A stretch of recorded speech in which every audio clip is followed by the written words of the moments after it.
we built a Gen 3 era car that when we built it, it was people said that's ugly as sin. You can't sell that. I don't ever want one of those. Who knew I would make it this far? They hated, they never believe me.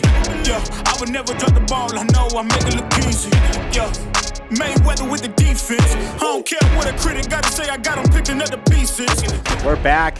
Another episode of the Lambo Leroy Show. Today we have a very, very special guest, Mr. Chad George from Funco Motorsports. Man, Chad, so stoked you're on the show with us. I'm stoked to be here. It's good to see you guys. I haven't seen. Yeah. So do I call you Sean, Leroy? Call me Sean. My son only calls me Leroy when he's just being a dick, which is all the time. Yeah. But Sean works for me. Okay. No, good to see you guys. I haven't seen you in years. It's been a right? long time. Yeah. I mean, we were both probably a lot younger. Probably thought we knew a lot more about life at that stage too. 100%. Yeah. But we knew how to have fun. Yeah. I have a lot of problems, but having fun ain't one of them. Right.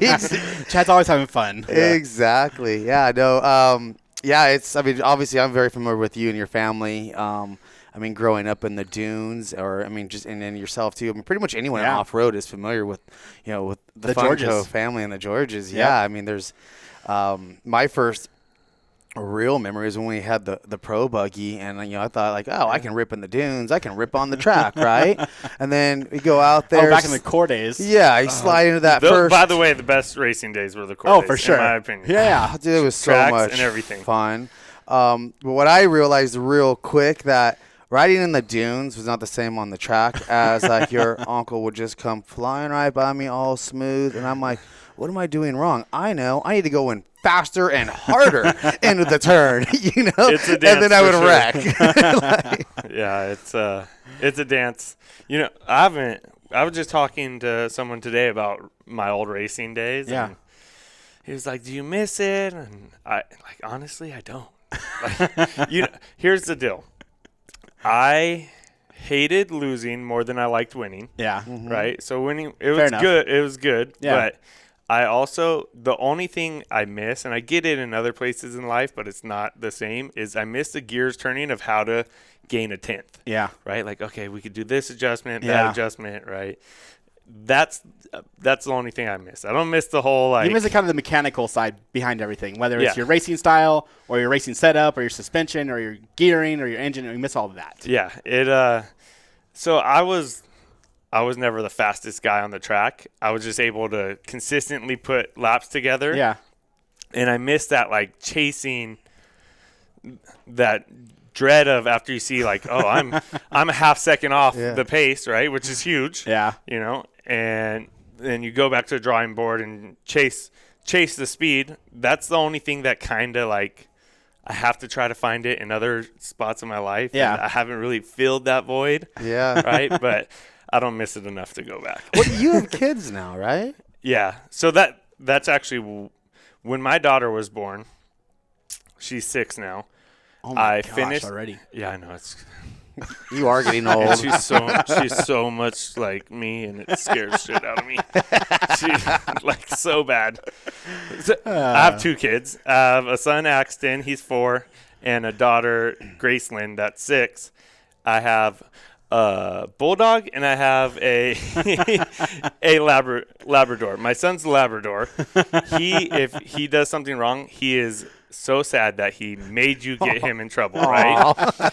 Gracie's the bulldog. She's sad she got caught. Yeah. Well, hey, for our listeners who aren't as familiar with you and your family as we are, why don't you just kind of give us a little 5-minute introduction as to, the George family and Funco and kind of roughly where you started and kind of roughly where you're at, and then we can kind of get into that from there. Yeah. So Funco Motorsports, we're a sand car company. We've been a race car company. We've done some other stuff down the line. But so as the story goes, my grandpa was a big-time dragster racer, factory Plymouth, right? Dual engine, built all his own dragsters, lived in Michigan. My dad was born in Flint. My uncle, obviously, born in Flint, too. They're 3 kids. They're all 2 years apart. So Grandpa was racing dragsters, come out here for the Nationals, Pomona Nationals, right? This was early 60s. Okay. 67, somewhere around there, 66. So it's still pretty young in dragster days too, though. Yeah. So it was, it was different times back then. Like, I look at, we go through, I flip through all the old pictures and stuff. Yeah. Different times, For man. sure. So cool. So he came out here and was doing the dragster thing, moved the family out here, said, California weather. It's the best, for sure. Right? Which is still... We can all agree with that. That's about the only thing we could agree on. California wise. California is the weather. So he goes to Pomona Nationals. Let me back up. He started working for a company called Hooker Headers. Okay. Nice. So he was just going door to door knocking, hey, I see you guys are welding pipes. I'm a welder. Let me like so rad. come to work for you, right? Yeah. And Gary Hooker goes, yeah, piecework, right? Yeah. And so he's in there for a while, and he starts like talking to Gary, saying like, we need to get some like tube benders, some stuff to make this easier on us, right? We could be producing 100-fold what we're doing right now. And so he got all that stuff, and Gary goes, I can't pay you piecework anymore. You're be making more than I am, right? And so my grandpa was not a boss, right? Like he's not a man he wants to be a worker. Yeah. Like he wants to be designing, wants to work. Right?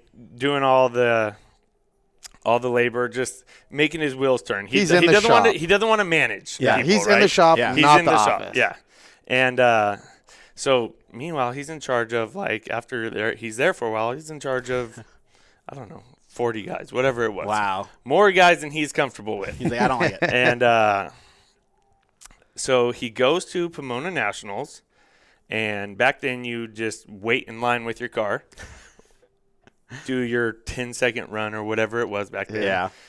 Go back, wait another 3-4 hours in Do it line with the again. car, do it again. The following weekend, his buddy goes, hey, I'm going out to this place called Pismo. It's just sand everywhere. He takes a Volkswagen pan with lawn chairs. Nice. Right? So rad. And my grandpa said he got in it, and he said I could go wherever I wanted for That's however long I awesome. wanted, for whatever speed I wanted. Yeah. I could do anything, right? Not sit there all day, just go run. Came back to Gary Hooker and that week and said, like, I'm out. I'm out. Just let me, like, I'll work. I'll give you some time, but I'm out of here. Yeah. I'm gonna go build these sand cars. And back then, first car was a Wampus Kitty. It was beam front end or nothing. Yeah, right. There was no such thing as Aeons. No. And so he starts building stuff. I think he built the first couple. We actually have one of the first 10 in our shop. That is so no awesome. way. Yeah, it's Do you way guys have cool. to find it later and buy it back? Yeah, and Nice. it's like pretty unmolested. Like Nice, nobody's dude. messed with it. Right. We put a new 2100 in it or whatever Nice. it was. Now, were you able to go find it, or did it find you guys? They kind of find us. Sweet. Like occasionally we'll look for stuff, but See what's out there. It's hard. we get calls once a week Yeah. of like, hey, I have this old. Would you guys buy more back just to have them? No. No, you're good with that one. We have some. Oh, cool. We have a couple old race cars, and Yeah. unfortunately they just You can only hang so many of them from the ceiling before there's no more room in the ceiling. go to the back of the list of like They just sit back projects there. to do, I know, right? yeah. One of these because days. when it comes to my dad and my uncle who share the business now, when they're on their off weekends, they want to go play. Yeah, exactly. Right? They don't want to Be work it the anymore. dunes, the river, wherever. My Everything dad- that we my all do in family- Southern. Right, Same yeah. thing. They don't want to work on things. Yeah. And I don't blame them. Yeah. They've done a lot of that. Yeah, exactly. Their whole right? lives. Their whole lives. That's where they hint to you, hey, we need this project fixed. We're going to the Oh, river. You guys need to get in the shop. Here's the thing, because rebuilding one of those, we thought about doing a Nora race. We have an old, what we call the Bandito. Oh, nice. And we thought about doing a Nora race in it. And all the guys in the shop they're all about it. Let's do it. We'll help you. But I don't know how to just go have fun. If I go, I have to go head first. For sure. right? You gotta go. You gotta. Full And I board, just you're know gonna myself win. enough to go, I can't. Yeah. I don't want to jump into it. Something because with that green flag just light something off and you can't control it. I just can't go without a chance to win. Right? Absolutely, yeah. If you're going to go, you're going to go all the way in. Does Yeah, Mark so- McMillan have a Bandito? I know he has one of the don't old know. school ones. I don't know what he has. Yeah, he has to be one of them, honest. but he runs a Yeah. Nor 1000 every year too, which is, by him, he just has his guys prep it. Yeah. You know, It's I easy got for them. I got a That's a pro different buggy you guys world. might want to buy back. Oh, I'll be He's giving like, you a "No call way." next week. you know, there's probably a market for that pro buggy back east right now. Yeah, back east are Yeah. still If big. you're gonna sell it, right? Yeah, you don't sell it back there for sure. Yeah.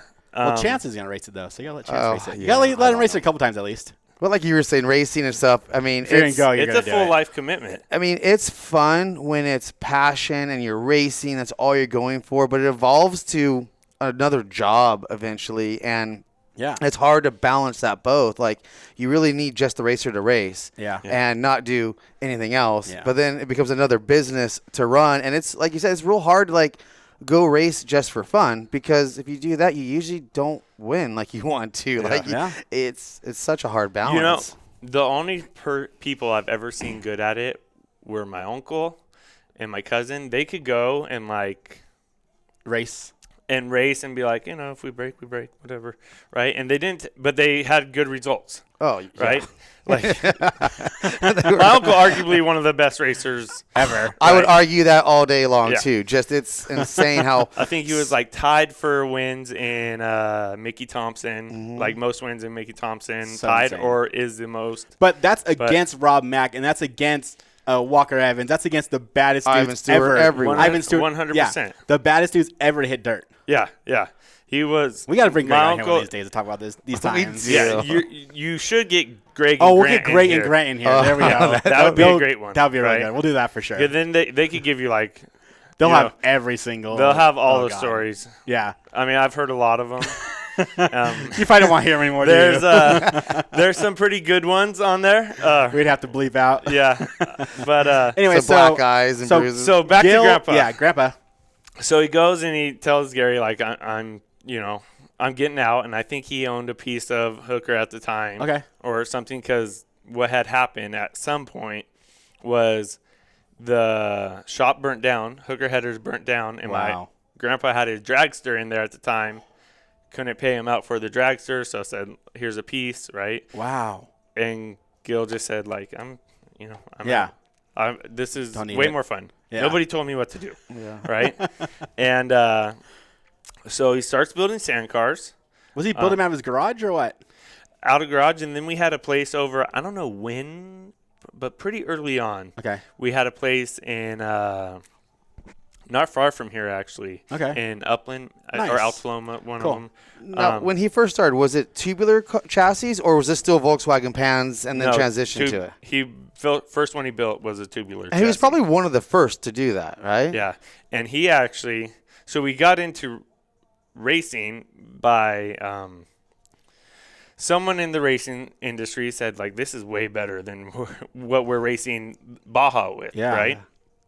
And so 'Cause we started building for those guys. Was Chinworth and all those guys building back then? He was not far behind us. Okay. right? Gotcha, okay.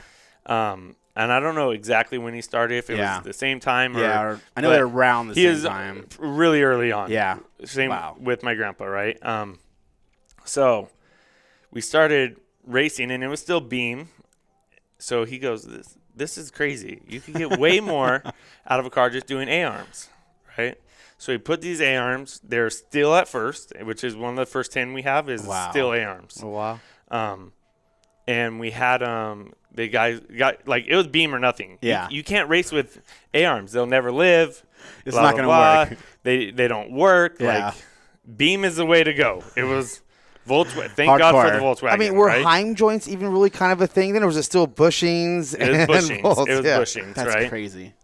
So he talks him into using these A-arm cars, and then he went to a guy that cast him in aluminum. But during the casting process, if you know anything about casting, there's the way it fills is very particular, right? Well, it created a bubble, whatever the mold or whatever. So first race out, he talks these guys into going racing. breaks these A-arms. Oh, no. I told you couldn't run A-arms. Right? Every car in the world now has not A-arms. gonna It's not even a question. Yeah. How funny is that? And if you knew my grandpa, he was a very direct man. And you guys are all fucking idiots. It's not the car's fault. It's the process, right? Yeah. And but either way, we kept building cars, and then he wanted to make another change. This is through the 70s. Wanted to make another change and goes, whatever it was. I forget the change, but essentially nobody was on board again, right? And Gil, being Gil, said, like, you're not on board. I'm not selling another car to anyone. Yeah. Right? If people don't want to buy cars, I'm done building cars.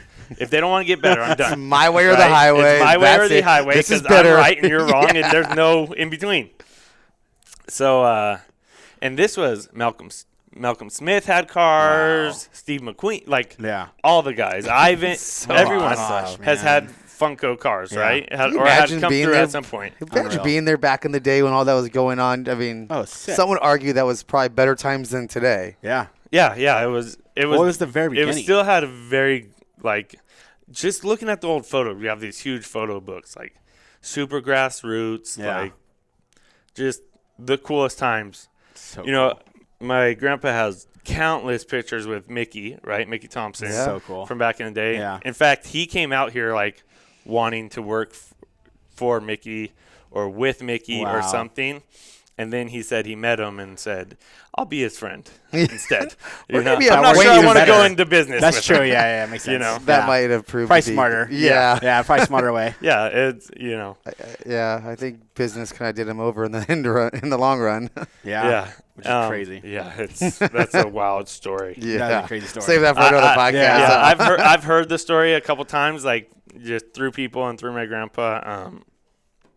So anyways, we get into probably the 80s now, and people didn't want to buy the cars or buy his new setup, right? Yeah. And he goes, okay, we're done. We're done building cars. Like that quick. So we built, it was parts for street sweepers. Wow. And if you, before he passed, if you ever talked to my grandpa, he said that was the most money Funco ever made. It was the easiest work. Industry, yeah. It was the easiest work. So it was the fun company for him, not necessarily the customers at that point. Yeah, it was. I mean, you don't go into the off-road industry to make money, to become a millionaire. To become a millionaire, right? It supplies us, we're sand addicts, and it supplies us our fix, right? Yeah. So we were building like piecework, I guess, for just ka-chunk, just whatever. 1,000 a day, whatever it was, right? And he's like, oh, so easy. It was paying the bills. Yeah, and my dad came in and said, like, let's build sand cars. Yeah. And at that time, we were still building my uncle's race cars, a couple here and there race cars, but like we were still familiar with the fastest, how to be the fastest, right? I mean, without, or at still least pushing the par. envelope, being competitive. Correct. So we got a contract for a military deal, and this is actually how the airbags came to be. They wanted a car that could go like behind the dunes or in the desert and drop down low. And like the only way to do that is airbags. And, so we built this airbag car. It was, I wish I could have brought pictures. I'll have to send some. We'll send something. We'll put them in the YouTube. Yeah, on the YouTube video. So, and same thing. It could like lower down, but when they drove it, he was like, holy shit, that thing is great. It rides really smooth. Is this the Gen 1? No, this is before? Before. This is the military contract deal, right? So even before you're back into racing, you're not even back into making sand cars yet. Okay. No. Street sweepers to military contract. Yeah. I mean, so we were building some race cars. Like we were staying relevant in the industry, but not like it wasn't our sole focus, right? Cool. Yeah. So built this car, and during testing, we're like, this is amazing. Yeah. This car works great. So that kind of spawned. Glamis was starting to pick back up again because the Suzuki quad, if anyone remember those Suzuki 250 quads, And the Quadzilla. And the Quadzilla, the 500. Quadzilla, yeah. Yep. That was like all the rage. Yeah. That was the current Razor. Yeah, okay. Right? Yeah, makes sense. It just Everyone was had it. everyone's like starter kit, right? Yeah.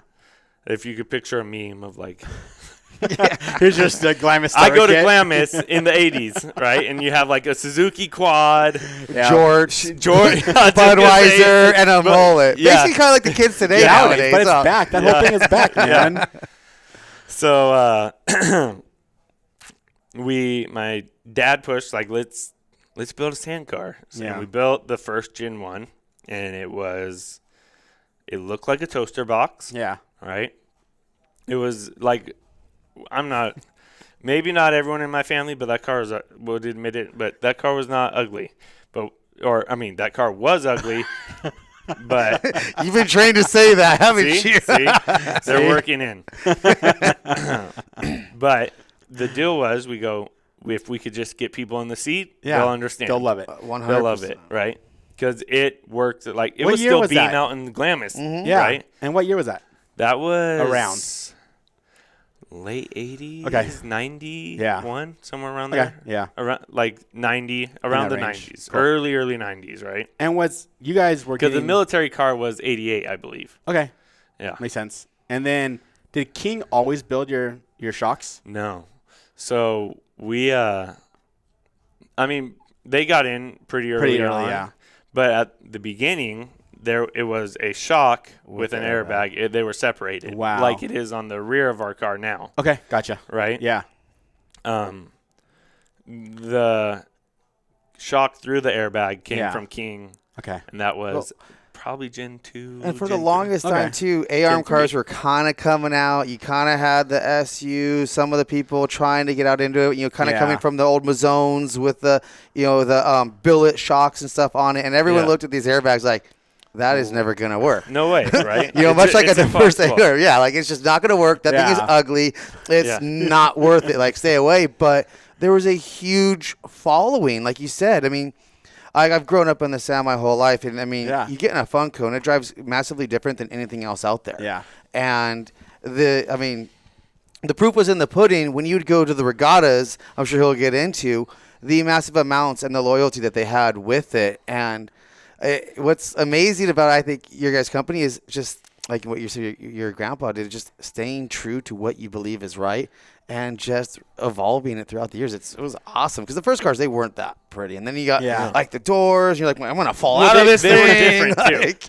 They were way Different different. is hard to sell. Yeah, it is Oh, for sure. man. People are like, it wasn't Yeah. like that. It wasn't that straight edge that they had, like, the SUs and all that.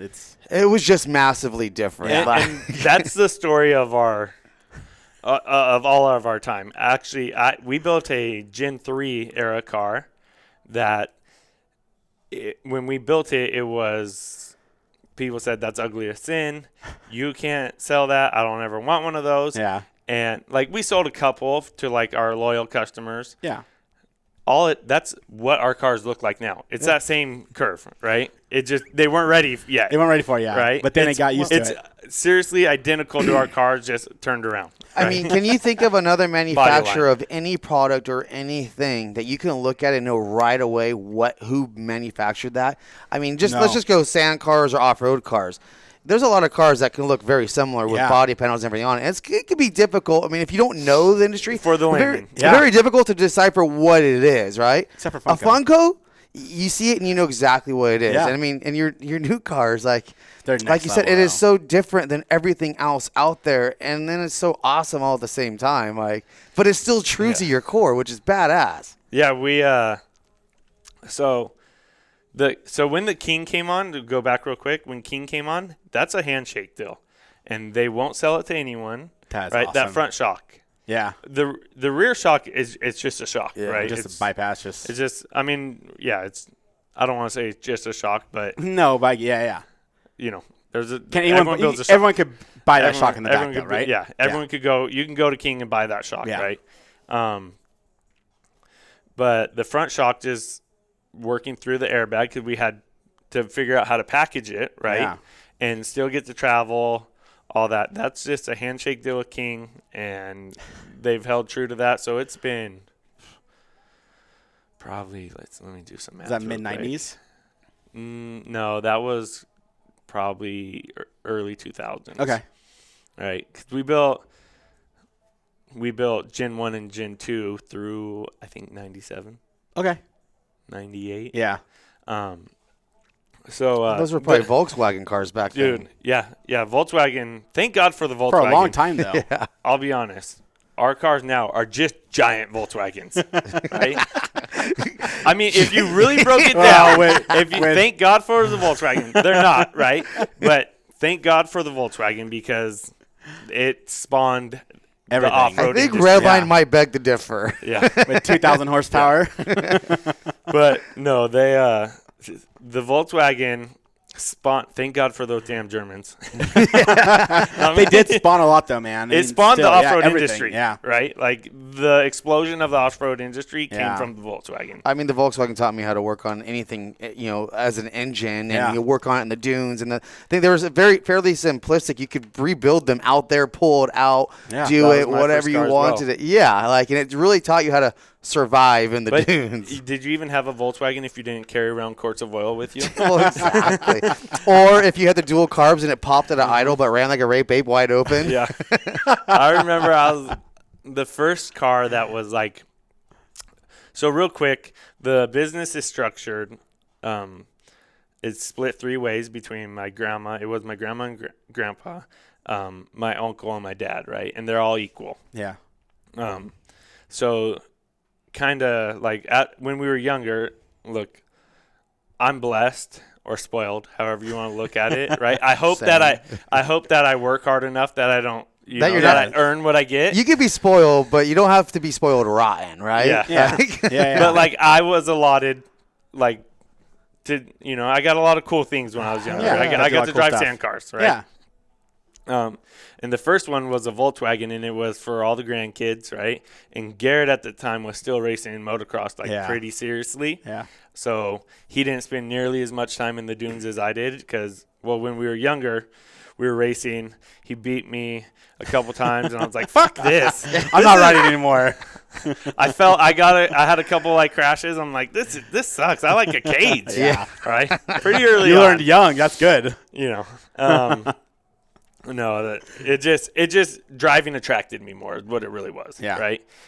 So the first one was a Volkswagen, and I remember having it in my garage, like 13 or 14 years old. Yeah. Just. The neighbors had to be pissed because I just revved that thing, and I'd cold as can be. Then start it up and start it and whop, bop, bop, bop, bop. That's how you set the valves, right? Like, yeah, You hoodlum. yeah, just the Mexican tune on it. Yeah, there we go. I mean, that was my favorite part about Volkswagens is, which we can't do today in the newer cars, is you could be anywhere in the dunes, just put both feet to the floor, rev it to the moon, and dump the clutch, do a wheelie, take off. And I mean, occasionally you would spin a hub or something, but for the most part, they'd run forever. Yeah, exactly. Yeah, they're amazing, man. I still think my kid's first car should be a Volkswagen. For sure. Me and some of our groups of friends, we talk about getting some old Volkswagen cars just to go out there and play again. Yeah. And they're so they're easy to work on. And even if you did like a Baja Bug, right? Yeah. And they could put new shocks on it. There's Dude, just there's a route for 11. learning. Yeah. Right. And it's so attractive. It's cool. And they're easy to work on too, which is the best part. I mean, there's easy, they're fun, and they're pretty cheap too. Parts on them are pretty damn cheap. Yeah. But now, some of these new cars with the heated seats, cooled seats, stereos, now you're going to the everything Funco builds. Come on. Twin turbos, pew, pew, pew, I mean, They're come on. ridiculous, They're still man. pretty rad. They're so sick, though. They're honestly mind-blowing. So I've always wondered, what are your thoughts on everybody, hitting switches on these things and dumping them when they stop? I mean, have you guys got that under control to where the car can go right back to where it was? Because that's literally like the nitrogen and the spring, like it can mess up, right? No. So an airbag, it's just, I mean, there's nothing special about them. They're filled with air, right? Yeah, just rubber filled with air. And so we run an external air tank on it that allows you probably have one or two up and downs, and then the pump runs and keeps it full as the car's running, right? Yeah. So that tank's always full. So you have one or two. Some guy, I don't do it much. Guys love the way it looks. I love the way it looks. I think it looks you'll pretty see- Yeah, it looks sweet. sick dropped out, yeah. Sand show's coming up. We always have one or two dropped or up Yeah. and down, right? There's no question that it looks really cool. It looks sick. I just when I'm in the dunes, I try to check out and I check all the way out. I don't even want to mess with the airbag. I don't even Just leave it. They're so easy. It's seriously it's all on a touchpad now, Yeah. right? And it's within 10 seconds it's back to full. So is it really is the airbag essentially just adjusting the ride height? No, so that's your spring. So I don't know. Can this camera catch my hand? Yeah, right you can here? see. Yeah, yeah. So the quick and dirty, the simplest explanation for it is if you had a graph and a spring, and so travel, Yeah. compression, right? Okay. Or spring rate. In a traditional spring car, as the shock compresses, it gets stiffer and stiffer, and you can do 2 or 3 springs and kind of play with it a little Stagger. bit. An airbag stays pretty flat and then arcs up really fast. So what that allows you to do, or what's happening is for the first X amount of travel, right, it's just moving air around in the bag. But as it And that's starts why it rides to, nice over the rough that's stuff. why, because don't get it confused, sand cars are as much about comfort and recreation. They are not race cars. Yeah. Yes, they're not race cars. They're built like race cars. Yeah. They're fast like race cars. But, in a race car, you only care one speed at 100%. Right? Yeah. I don't care what it feels like when I'm rolling through Cruising. camp No, or exactly, whatever, yeah. right? Yeah. That's why our race cars didn't have airbags on them, because it doesn't matter. I just need it to You go. need to be good at I just full need it to speed. be good at 100%, Yeah. right? Yeah. So what happens is that compression or that spring rate Yeah. allows you to get the car low enough, because CG is what helps cars turn, Yeah. right, to the ground, but not be so soft that it bottoms out as you As you hit go a through hole. whoops, yeah. So it's real progressive. Yeah, so it arcs up. It has a really Okay. It's almost fast like a spring rate, built-in right? kind of like with the spring rate, like a bump stop, essentially. So there's twofold, I believe, and this is my personal opinion, that people don't use it on sand cars. One, they're really hard to manage, right? We've worked a long time Yeah. to moving an airbag an Get 'em in the inch right out. place, yeah. It changes everything, ruins- yeah. right? And then two, now if a car were to put airbags on it, it'd just be a Funco copy. Well, I was going to Right. say, Like, you can't nobody afford wants that. to. No, Nobody for wants sure. to be the knockoff Funco. I Yeah. mean, you guys Right. got a big family still. You go. There is. And There's it's just a couple always of growing, us. too. So we have 5 of us, because Grandma still shows up to work every single day. I love 5 it. of us that all work at the shop every day. Awesome. So, like I said, my dad and my uncle. My dad runs the business side of things, or he's in the office dealing with customers. Being the front man. Being the front man. My uncle touches every single car, is head engineer, right? Everything. And both of them can trust that the other one is It's awesome. doing the job, right? It's crazy. I've spent my whole life in the shop, right? And I don't think I've ever seen them really get into it, That is right? awesome. They have a really strong foundation. Yeah. And it's very equal, right? There's a lot of respect. Yeah. Yeah, there is. And so there's 2 ways to look at that.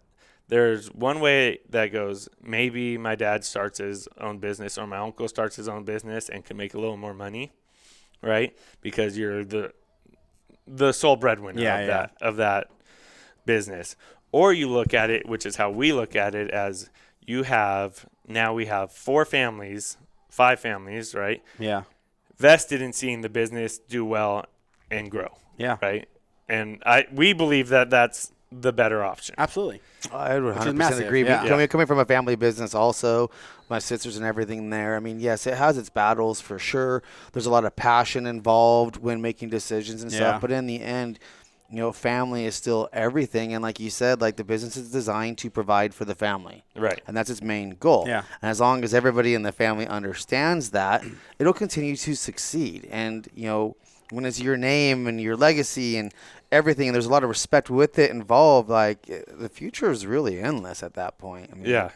Agreed. I mean, Funco could be called George and it'd be the same business. People right? people would still know.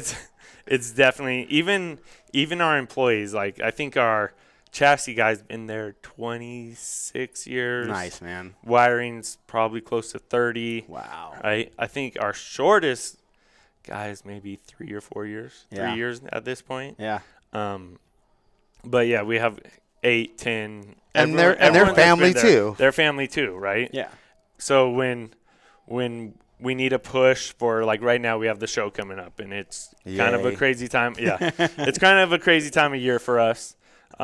Because not only is the show coming, but season's getting close. So all the service comes in, all the guys with their cars on order want them before this. It's a heavy push, and the whole company kind of just buckles down and goes, we know, like this we love this company because we treat our employees right, and our employees work for us hard, right? So everyone's willing to make that push, which is all we can ask for. Absolutely. Right? Yeah, and for people that don't know, the Sand Show is like, the largest, I guess, sand-specific show, really, Expo, in the world. I mean, that's really where, I mean, it's been going on for, I don't know how many years now, 20 years or so.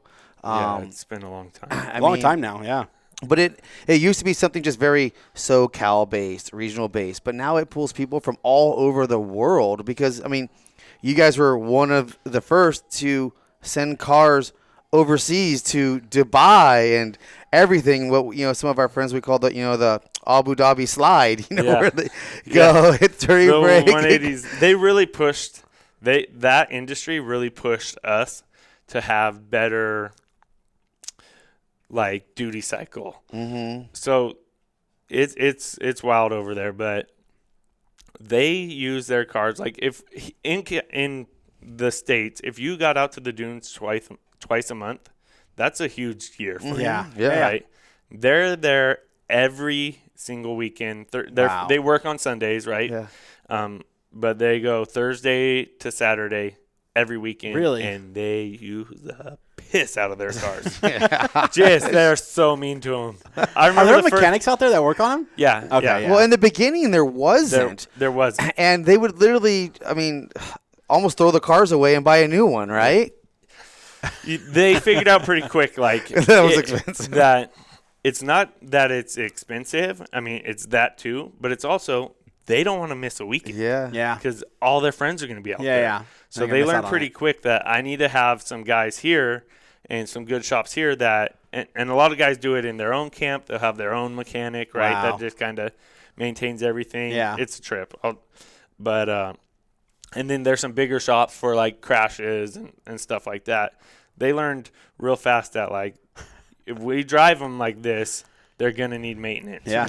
Right? For a while, it was like, don't even change the oil. Just run it. It's in their mind, it's a Bugatti. Like, it should just Yeah, run it doesn't forever. matter. Yeah. Right. When was the first year that you guys sold to Abu Dhabi or Dubai or Qatar? Oh, it had to be 2009. Nine? It was, around there. Did Right. someone call you from overseas and like, hey, I need a car? So Andrew from Buckshot was already over there. Okay, so he was already selling over there.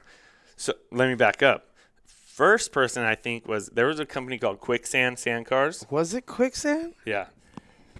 They bought them all from bought them from here, sent them over there. Yeah. So let me just paint a picture real quick. Quicksand was pretty small cars, and we're pretty small cars, like relative to the industry, right?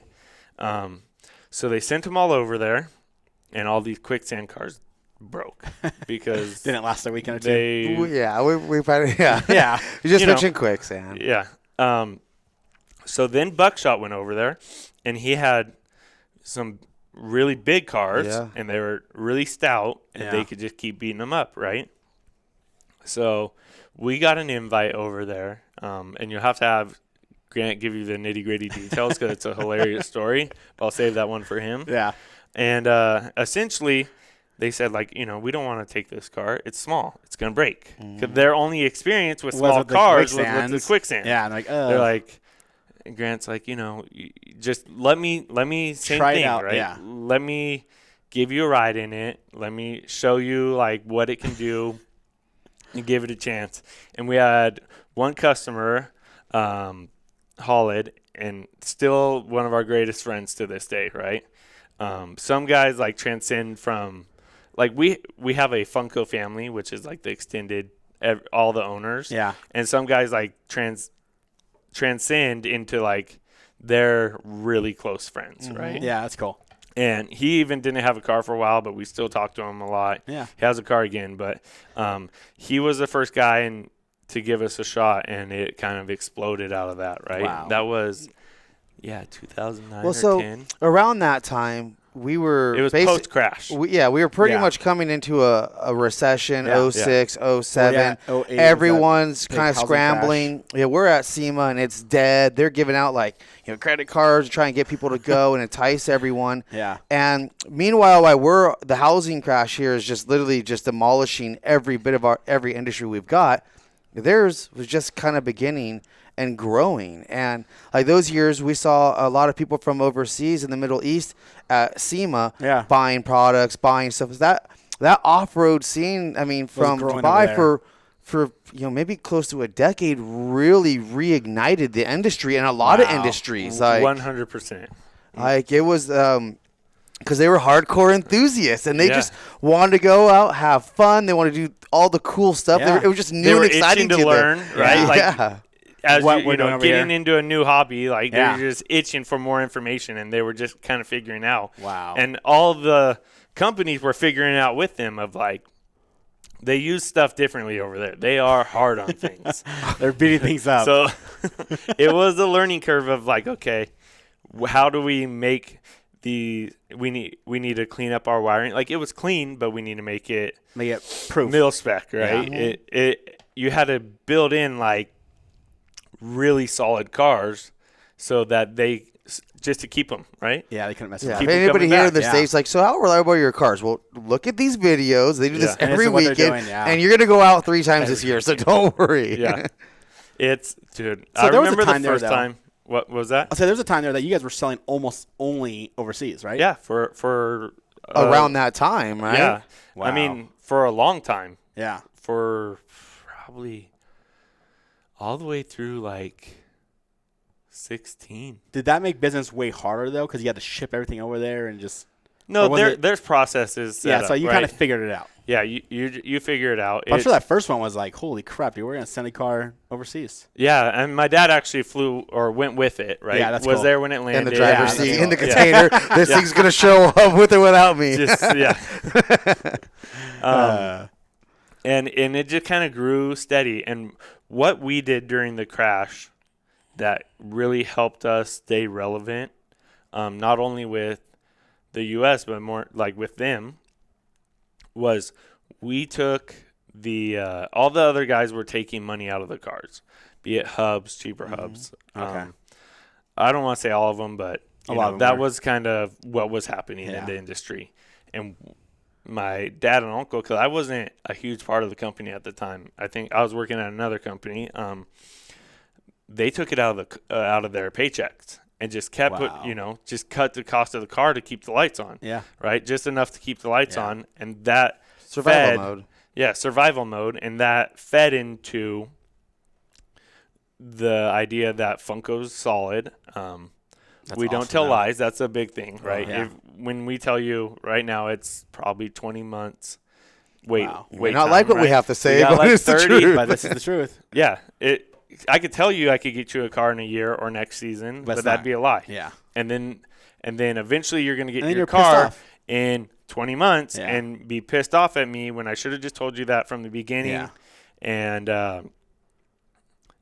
same thing with our pricing. Like we hand you a price list and it's detailed. You know exactly what trans you're getting. Nice. You know exactly how it's. You know what How much it stitch color costs. your Yeah. seats are going to be. Right.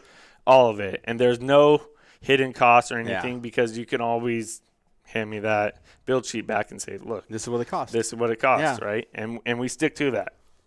Even our board of all the orders, it's like 35, 36 right now. Oh my gosh, man. Yeah, it's almost 2 years, right? And Wow. you figure we do 22 to 25 a year. So. Which is, So you're doing about which 2 when you months? really think about what you're building is a lot. No, it's a lot. yeah, it's Like, that's a lot You know? of cars to produce. I mean, it's it's a couple a month.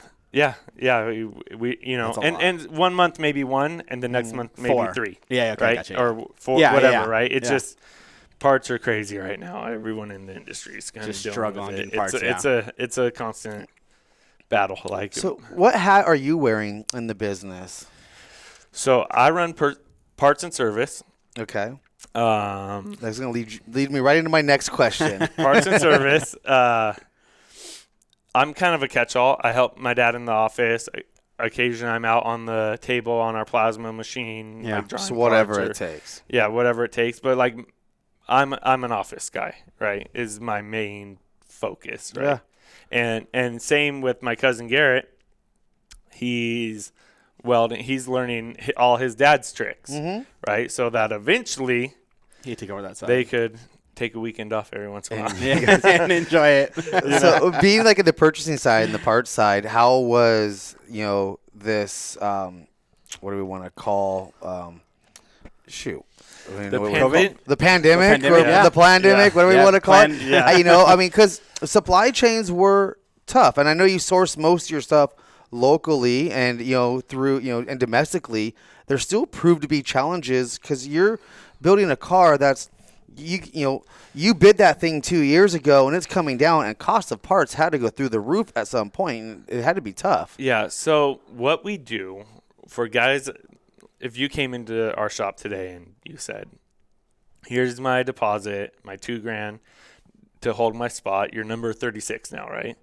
And here's your price sheet you're kind of like guessing a little bit, but we have a picture of where it's going to be. You've been doing this a long time. And we go, if transmissions go up $10,000, we put that $10,000 in, but we don't put our profit on the $10,000 in.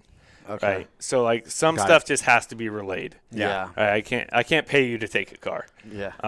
So and we're an open book. Here we go. Here's a receipt, right? Yeah. Here's what I quoted you Yeah. it for. It obviously went up X amount, but I'm not going to put any more profit in it. Yeah, than that, but right? just the cost of it. Just the cost. Now, transmissions have been kind of tough to get your hands on throughout the last couple of years. Why'd you bring that up? Yeah. I didn't want to mention names or anything. There's really only one. But They're rolling. They really struggled when it started. Yeah. From my understanding, they come out of Australia, and Australia pretty much like shut They down. shut down. They did. They Yeah. just said, No nothing's coming in, nothing's going out, no more. Yeah. Right. So we just struggled through it for a while. You just do. Okay. Sometimes I'd have to go to company X or whoever that says I have a transmission, Yeah. but I'm selling it at full price or more, right? So we just pay it. 10% over. Yeah. And we just take that out of our pocket because it's not fair for the customer to wait. Yeah. Because we want to make our dealer fee on Yeah. it, right? And to be honest, it hurts us to have cars sitting there, right?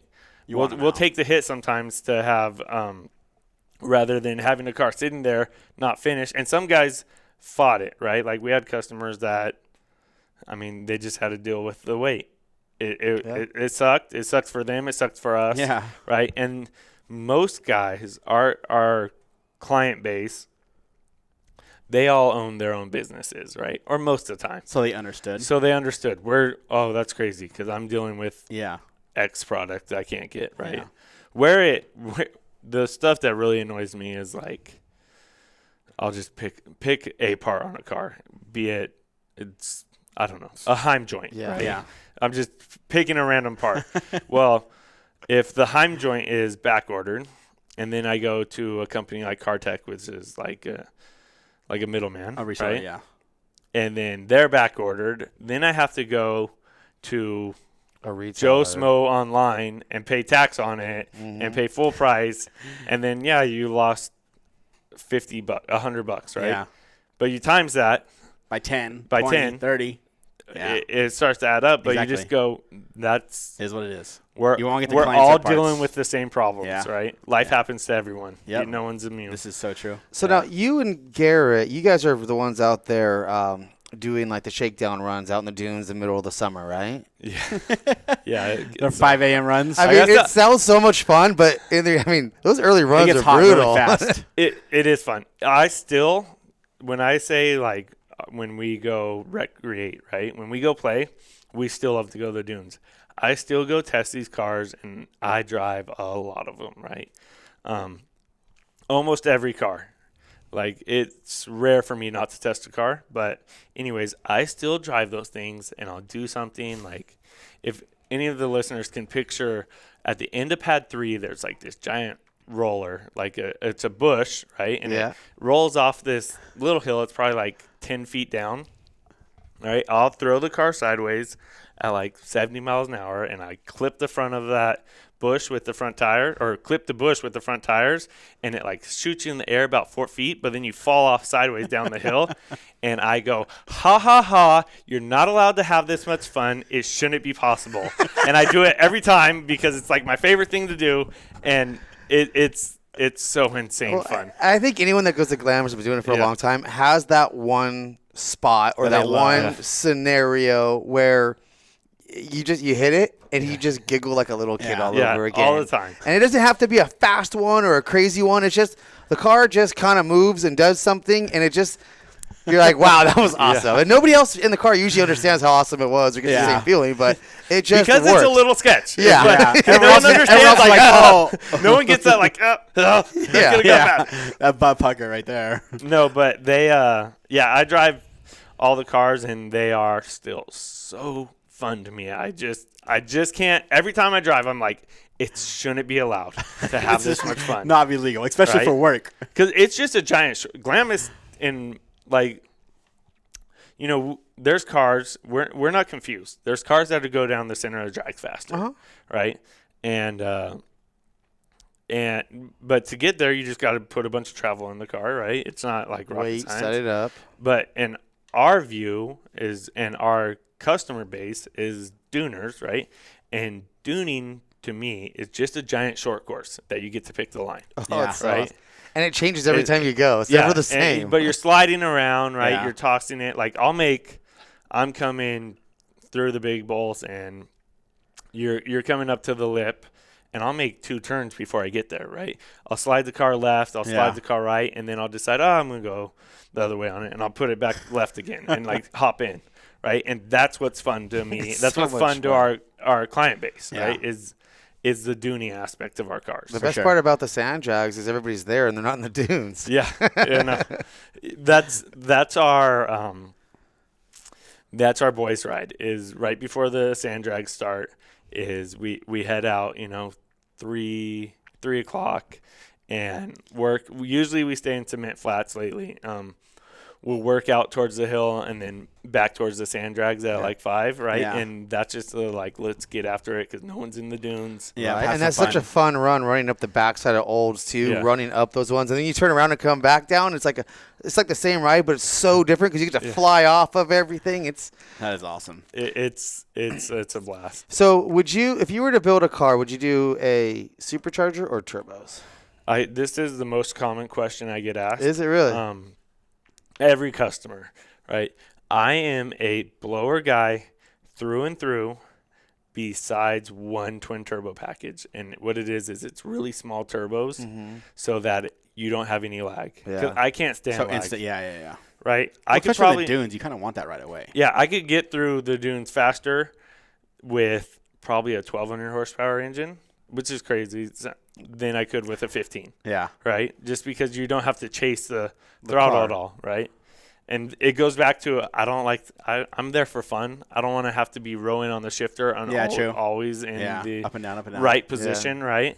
But these small and my dad would have a different answer, right? Everyone in the shop probably has a different answer. Well, they have their own style of driving too. Yeah. Even down to the airbags, like call it spring rate, right? Yeah. We all change spring rates. How you like running it? My dad probably runs the stiffest because he hits the biggest holes, and he just sells off into the edge of the world, and I don't know where he gets it from.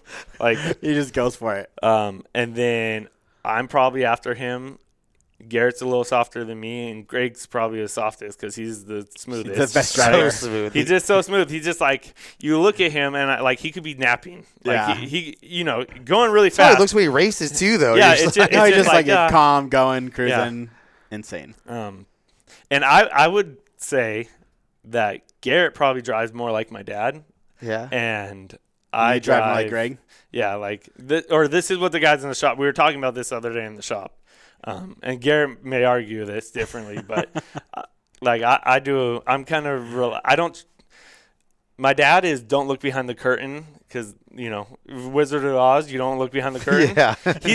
he's got going on right. He's rolling. I'm just kind of like whatever. We're in the right gear. We'll be good. Yeah, we're cruising. Yeah. I love that, man. But leading, he also leads a lot, and it's a different story when you're up front. He's got bigger balls than me. He will send it off some areas, and I'm like, you're He's wild. been doing it Like, for longer, it works man. You're like, out. did you know you were doing that, or he's good luck. was Yeah. that planned? yeah. So he just, and that's the beauty of the airbag is you can just bump up your spring rate. yeah. Right? Yeah, It's true. essentially like swapping springs out on your car. Yeah. Right, but you could do it, 6 inches away by Yeah. just a touch of the dash. That is Right. awesome. It's just that easy, too. It's just that easy. Or You guys got it. Like, if you put- haven't seen these cars, I'll put a bunch on the screen because it's insane. or you put 4 people in the car, like just bump up there. It's so sick. Yeah. Yeah, the cars look like something you would draw up and imagine, or Yeah. you'd like have a dream and try to remember what it looked Absolutely. like, because they were like so different, and like they look really, really sexy now. And they're I mean, so comfortable, Thank you. too. They're so damn comfortable to be in and to ride in. It's ridiculous. I mean, it's been years, but I got to go back out this season with you guys. so go. One time. what do you think about? Did you guys see that article about the Pro R being classified Being a Yes, and you don't need to wear a Santa car? You helmet don't have to now? wear a helmet. Yeah. I mean, I People would are still gonna probably die. wear a helmet in them because I you're gonna would get pulled too. over left and right in those Yeah, things that too. regardless. Yeah. But like, I mean, I wear a helmet no matter what. Yeah. Right. Yeah. And that's like a weird. Just the whole helmet thing is like a weird subject. In my opinion, it's people that don't understand crashing. Right. But with the Pro R thing, I mean, of course it is. That thing's crazy now. Yeah. Right? It is a sand car. How much horsepower Right. those things have now? Or it's anything over 1,000 cc, No, right? they're You only like didn't have to? 180. They're 1900 cc's, I think. or something 1900, like yeah, that. 1900 cc's got it. Okay. But so like helmets, my thing always was like, my neck's still sore from like wearing a helmet and a side by side. But it's just, No, yeah, definitely. everybody feel it. puts all these big helmets on. I think the only way you should wear a helmet is if you have some sort of neck support or something. Otherwise, I mean, it could create multiple issues. Yeah. That's why whenever I thought I was gonna wreck in the dunes, I always made sure I went off the dune sideways, like Yeah. instead of Right. just lawn dart somewhere. Like, oh wanna shit, roll there's a instead of drop off, and going you just forward. whip it sideways and throw a bunch of gas at it. I mean, yeah, there's When an in doubt, argument gas it to be out. made. Sand's pretty forgiving, fortunately. Like Yeah. it eats up a lot of momentum. But Especially when you're going nose down into it. yeah,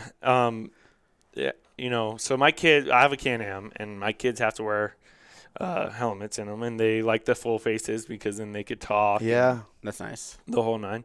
So I put, like, from my old race days, I put hooks on it, like the old D-cells, Yeah. right? And then I have a hook system Nice. that's kind of has some bungee built into it. Yeah. So that hooks back to the cage. So they have enough like room that they could look around. They don't feel strapped in and locked Yeah. in. They're not strapped in like in a But race also, car. they're not going Bro, that is a their great But head they, when idea. they yeah. can't. They can't like. It's really when they fall asleep is what scares me the most. Oh, that makes sense. Yeah, because there's I mean, like that's where Have like bobblehead the kids in the around. dunes Yeah. that have gotten hurt, like in the back, especially when it Yeah. was rhinos. Remember Yeah. when they used to Oh go- my gosh. man. I mean, those were rough, right? But Yeah. your kid falls asleep, even with a donut on, and they're just Yeah. bouncing up and down True. with their head to the side. Just takes one hit to really Yeah, it just mess up you the know back that's a or weird neck angle. or- yeah. So I'm just kind of Speaking about rhino toss, it worries me. It worries Oh, me. it's scary, like, though. And Yeah, it should, Yeah. I mean, when my son was young and he was in the car, I mean, we'd take his car seat, strap his car seat in with the belts and zip ties, and you just kind of put those they had like these little hands you'd put on them. Yeah. You know? Yeah. And you'd put them in the center of the car. But that's the thing about like our sport too. And like I try to explain to my son, I go, safety is never a shortcut. Like no matter what, you put your belts on. And I mean, we've all lost friends and stuff out there, and it's just all usually just from careless things. Stupid Like, and stuff. I try to explain to them, I go, look, we love this so much. Like, if something were to happen in a negative way, I don't know that we could love it again. And it'd be life-changing in so many different ways. So just don't take shortcuts with safety. Just do it. We can't afford – we don't want this to hurt us. We love it. Yeah. I'm on board with you 100%. Like, kids are a trip, man. It really sucks to love something that much, right? So much. Because it's like no one gives you that warning. They say, no, you'll love it more than anything in the world, right? Yeah. Before you have a kid, like you don't even understand love. You're like, oh, I understand, but you don't. Wait till they get 16. And then you have a kid, and you're like, oh, I get it. And you're like, wait a second. Like, dang it. This sucks. I'm like, every day I'm stressed out, right? Like, I would do anything for you. Yeah. Well, I don't know that yet, you guys, but I got a puppy. I got a wiener dog. I love it. It's similar. It's similar. I'll do anything for it. Similar-ish. I already said I got a bulldog and a Labrador. Exactly. See? Yeah. Right. Chad, you raced a lot, though. I mean, you grew up around racing. What year did you start racing? Because I remember, did you have a big Rhino deal, or did you have a big SR1, deal? right? I had I never raced an SR1. Okay. Actually. So it started out. So we were Dune guys, right? Garrett was still racing motocross at that time. Yeah. So we heard about we all had rhinos, and there was never more fun in the dunes in UTVs than rhinos, because no matter foot to the floor, you were still going 25. You felt like you would only get hurt, not die. Yeah. Just break a leg. That's what everyone was doing. breaking Grant the legs actually out of cut it. off a toe. Like totally took it. Did he down really? Yeah, because he was wearing sandals. Oh my! You would. Well, that's He's all. wearing That was sandals. proper driving I attire. swear, he was wearing sandals and went like we used to race. So we'd all go out at night, and you'd go just as hard as you go. Like you're still going slow enough. Like you'd reach over and try to turn your buddy's car off. Yeah. Right. But you were banging bars, and they were just cheap enough that you could beat them up and not feel It was bad. fine. Exactly. Yeah. Like you would bust some taillights out here and there. It was Like- Yeah. Like. But they I were don't know actually how many tanks. rhinos I've been humped by, but it's been a lot. Like, I mean, they were tanks though too. They took a beating. Like Yeah. you really didn't They have to were do so much. yeah, solid. you used to blow the The spindles. the spindles or the tie rods off, front- and the wheels and everyone had a little hammer, and you just hit them back on, and then you're good to go. Nice. That's Like awesome. roll it over, blow a tie rod off, and just hammer it back on. You're good to go. Those things were amazing. So he went to the edge of a dune. We were like racing along or whatever, edge of the dune, and he timed it just wrong and went over, and went end over end down the hill, and slapped his toe on those. I mean, the throttle pedals on those were like so razors. sharp. They Yeah, were they were so straight sharp. metal, like maybe Metal. not even eighth inch. No, Just they like- didn't deburr them or anything. Yeah. just straight razors. And Which benefits you when you're trying to push on it, but when your foot went underneath No, it, it did yeah. damage. So we were doing that, right? And we're having fun out on the dunes with those. And we heard about these crazy people racing rhinos at motocross tracks. We're like, let's go check it out. Yeah. Right. And I wasn't like a big racer at the time. I did some motocross, but not a lot, Yeah. right? I was just full bore in the dunes. And so we go out, and you had to put window nets on. And we didn't realize that at the time because, like, Oops. green, right? I mean, I understood racing, right? I understand Yes, but still the jumping that world's mechanics. different. I watched, right? But, like, so what we had to do is, remember those orange fences? Yes. Those I've orange seen so many people plastic do it orange still fences. nowadays. Still. Bolted that Zip in. tie on. So all we did, we took the bed off of Yeah. a rhino, bone stock rhino. Nice. Like, Well, because the beds are like Stock 300 pounds. You're like, okay, Yeah. this thing's gone. take it, and we added a down tube Nice. from the stock chassis or stock Oh cage. my gosh. Right? It just kind of like braced Safety. it up, right? Yeah. Because we knew like, okay, well, if we crash, you know, I want it to be It's somewhat safe. Yeah. yeah. And I was, how old was I? 17, probably. Okay. 17, Yeah. maybe 16. It was early. And In high school still or out of high school? I was I hope not he's out still of in high school then at 17. Yeah, I'm Yeah. not that smart. That's smart. You mean most people don't stay there till they're 21? Well, maybe Right? he just 22? kicked out. I'm going to go work. No, I was a senior. Yeah. Okay. Right. yeah. So anyway, we show up and we go racing, and we're like, okay, let's enter their stock class, and then let's just enter the mod class, is Yeah. what it was called at the time, right? Like whatever, it's seat time. And we did good. I think I won the stock class, and we got like second or third in the, and it was So fun. Motocross tracks, I don't know why they don't still race on motocross tracks. Right. People don't know how to control themselves. They just send it.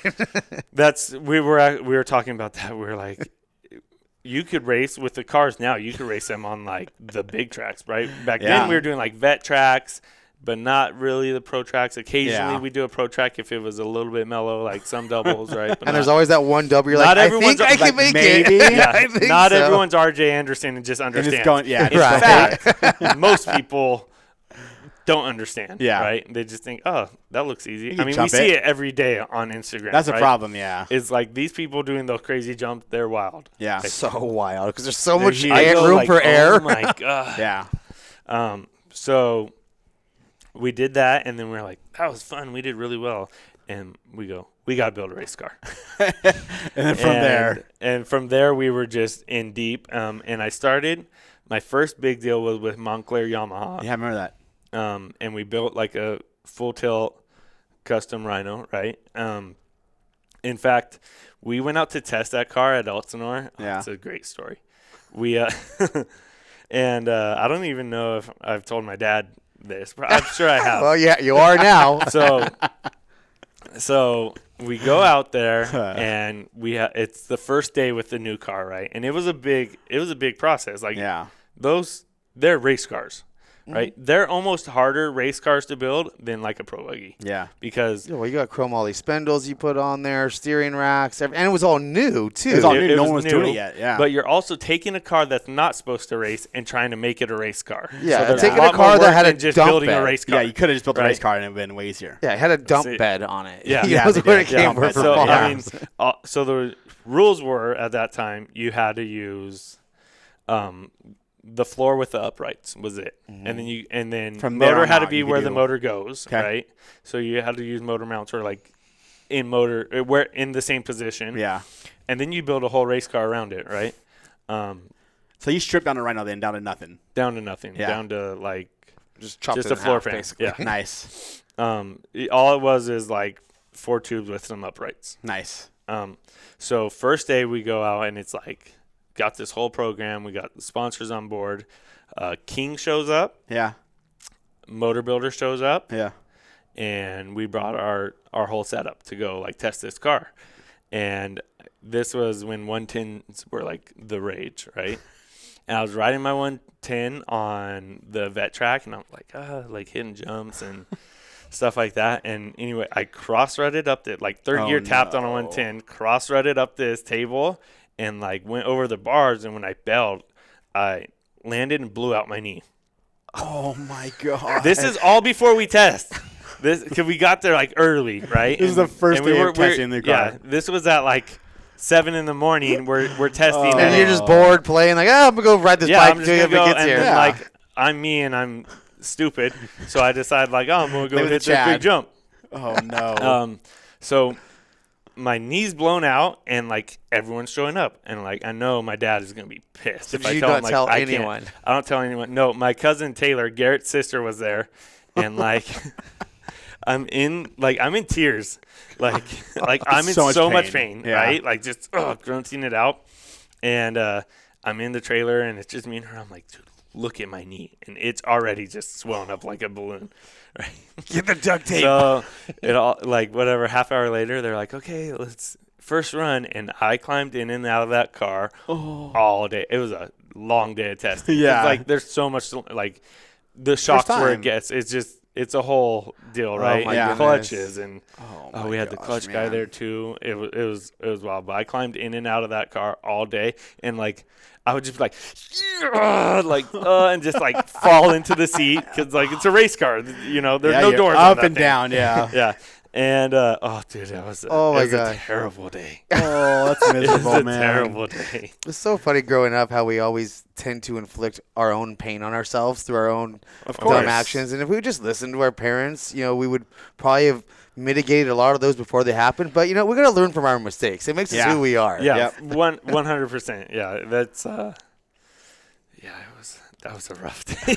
That's awesome. So that's kind of your beginning, and then you race core, you kind of move your way through it. Yeah, so we'll get back. So, again, that was the most fun racing. We got a couple championships, and it was Doug Matag was racing at that Nice. time. Another guy, Todd, was the Flying Banana, which Yeah, he I was remember like that one. he was like it. Like he was was- the top guy Arthur. at that time. Todd Yeah. Arthur? Todd Yeah. Arthur. Yeah. Yeah. Man. Flying banana. I never heard that in so long. I know. It was so good. So as that starts progressing, Core says we're going to take UTVs into like the off-road program. Yeah. This was when Chula Vista was opening up, arguably the best off-road track, I think. Ever. Yeah. Yeah. I mean, outside of Crandon, Yeah. which I never, unfortunately, Kind of got just the the chance most to, famous, you know? But so fun, right?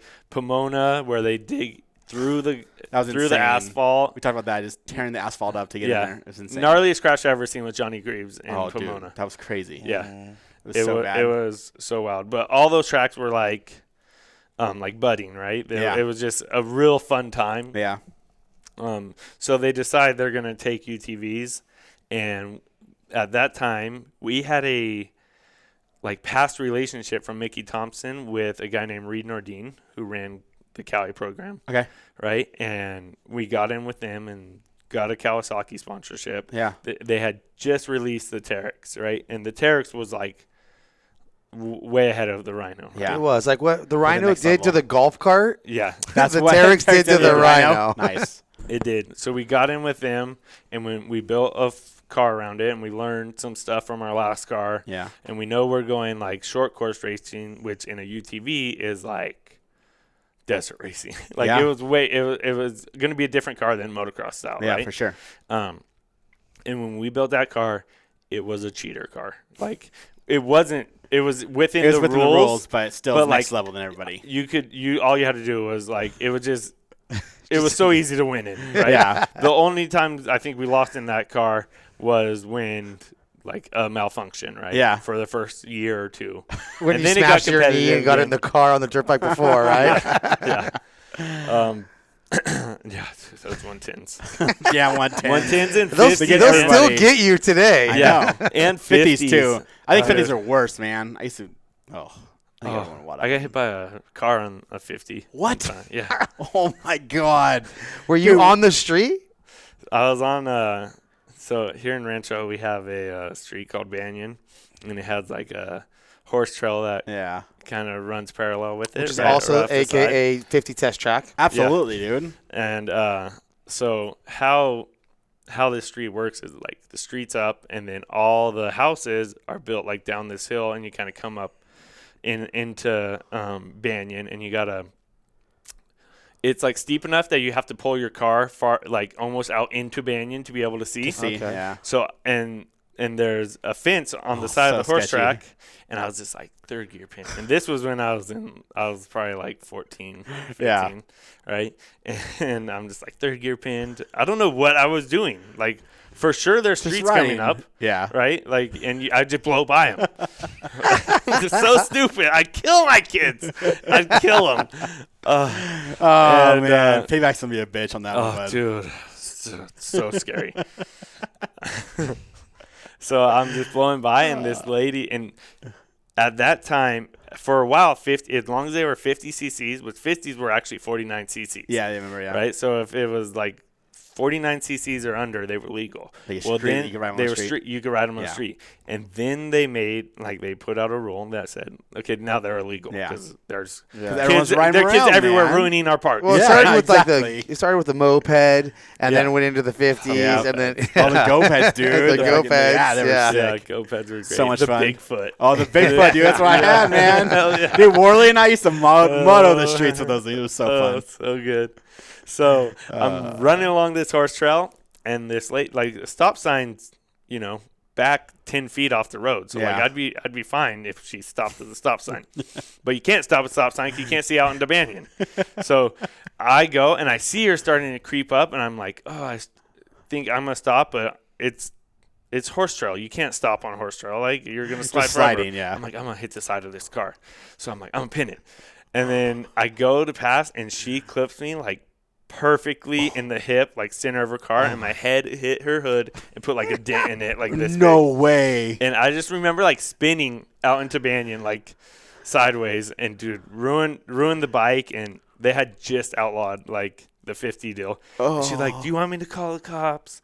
I could call, like, you know, what can I do? I'm like, no, it's okay. And she's like, do you need like money? Do you need help to get somewhere or whatever? Well, actually. I'm like, well, my bike's kind of messed up.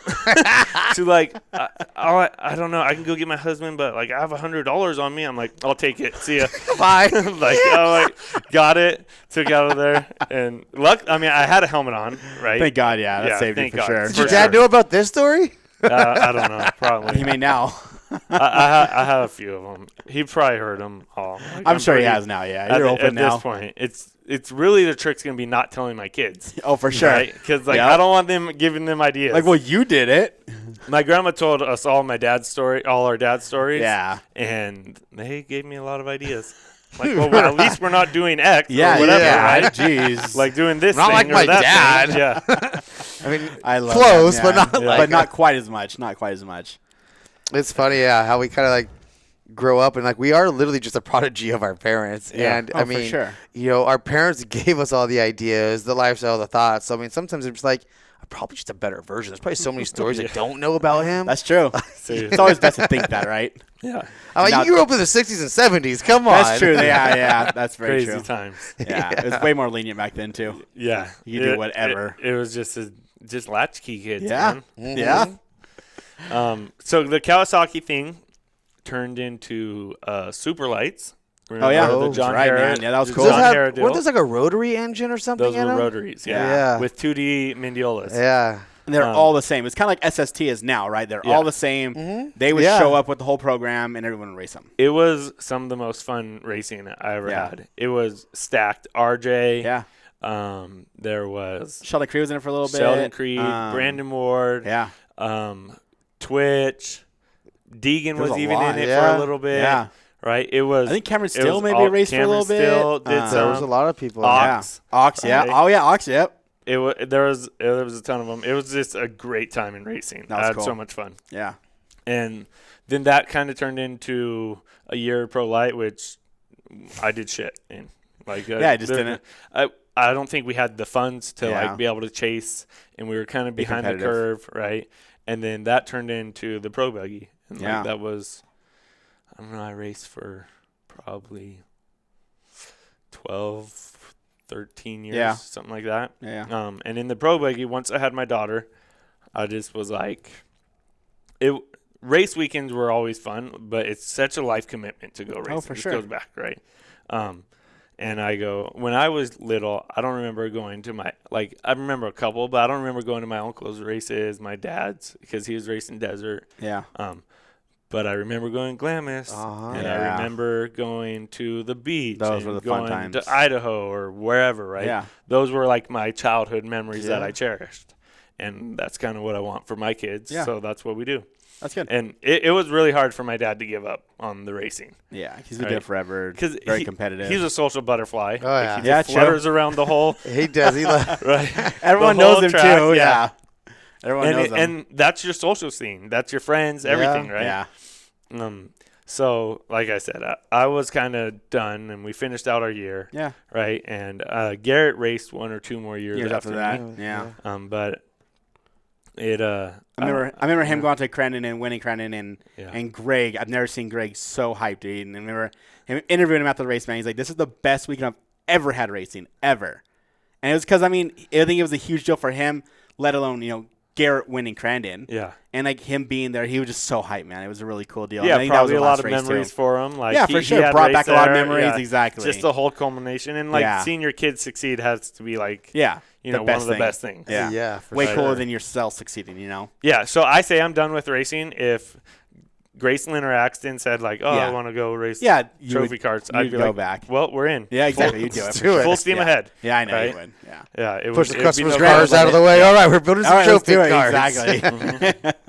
You guys would for sure. I mean, Sean's the same way. I mean, they're racing next couple weekends. My son's raced his whole life, through like go-karts, and then now he's got the side-by-sides and stuff. And it was always just more just for the fun aspect of it. But it does get in the – like when you say like you grow up and you think about like all your memories are Glamis and those places related. Same with me too, like that's what we